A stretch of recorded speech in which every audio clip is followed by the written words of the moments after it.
Coba Anda bayangkan, Indonesia punya ambisi besar swasembada pangan yang ditargetkan tahun 2025 ini. Artinya, kita ingin mandiri dalam memenuhi kebutuhan pangan tanpa tergantung dengan impor. Untuk mencapai swasembada pangan, produktivitas pangan haruslah ditingkatkan. Dan kunci meningkatkan produktivitas adalah pupuk. Sayangnya, Indonesia masih bergantung pada bahan baku pupuk dari negara lain alias impor. Dan kali ini kita akan coba membedah bagaimana kondisi global bisa menentukan harga dan ketersediaan pupuk di Indonesia. Ya, kita mulai dari pupuk NPK. Indonesia memang punya sumber daya untuk nitrogen dan juga kalium. Tapi satu komponen kunci, yaitu fosfat, masihlah harus kita datangkan dari luar dan dari negara importir utama kita adalah Rusia. Kenapa Rusia? Karena walaupun Indonesia memiliki cadangan fosfat secara ekonomi tentunya lebih murah mengimpor dibandingkan menambang sendiri. Lalu bagaimana situasinya sekarang? Tahun 2022 lalu, pasokan pupuk dunia sempat goyang karena perang Rusia dan juga Ukraina. Kabar baiknya, perang Rusia-Ukraina mulai menunjukkan tanda-tanda damai, di mana Presiden Amerika Serikat Donald Trump telah bertemu dengan Presiden Rusia Vladimir Putin untuk membahas solusi dari konflik yang terjadi. Jika perang mereda, rantai pasok fosfat ke Indonesia tentunya bisa lebih stabil dan harga pupuk NPK pun lebih terkendali. Sebuah kabar gembira untuk sektor pertanian kita tentunya. Eits, bukan ini saja kabar gembiranya, tapi ada kabar gembira lainnya.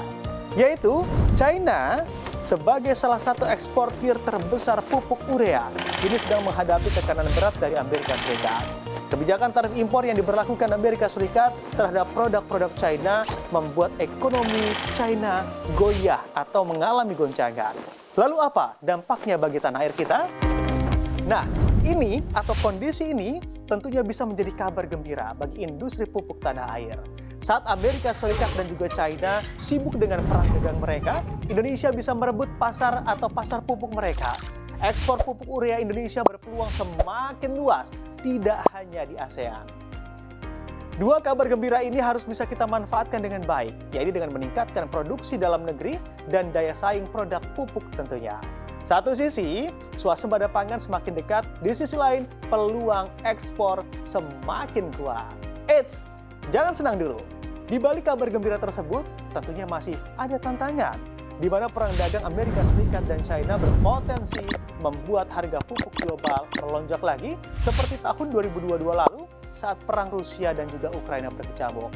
Nah, sebagai catatan, Indonesia mengimpor pupuk dari China sekitar 5,37 juta ton pada tahun 2023. Ini data dari Badan Pusat Statistik.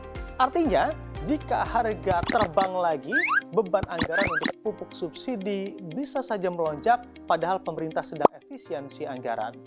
Apa kabar swasembada pangan kita? Nah, swasembada pangan bukan hanya soal menanam lebih banyak, tapi juga memastikan bahan pendukungnya seperti pupuk tetap tersedia dan juga terjangkau. Pertanyaannya, apakah kita siap menghadapi volatilitas global ini?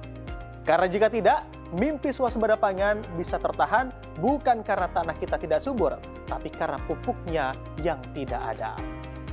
Lantas sepenting apa sih pupuk NPK dan juga urea ini sehingga harus diperjuangkan oleh pemerintah? Kita ulas satu persatu. Nah, yang pertama, NPK atau pupuk NPK baik untuk pertumbuhan awal tanaman.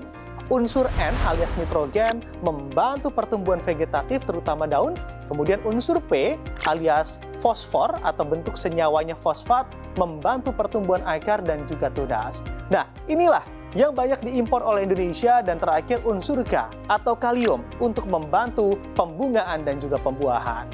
Nah, berikutnya adalah urea atau pupuk urea. Ini adalah pupuk buatan yang mengandung nitrogen sama seperti NPK dan digunakan untuk menyuburkan tanah. Urea merupakan senyawa organik yang tersusun dari unsur karbon, hidrogen, oksigen, dan juga nitrogen. Seluruh unsur ini ada di Indonesia dalam jumlah yang melimpah.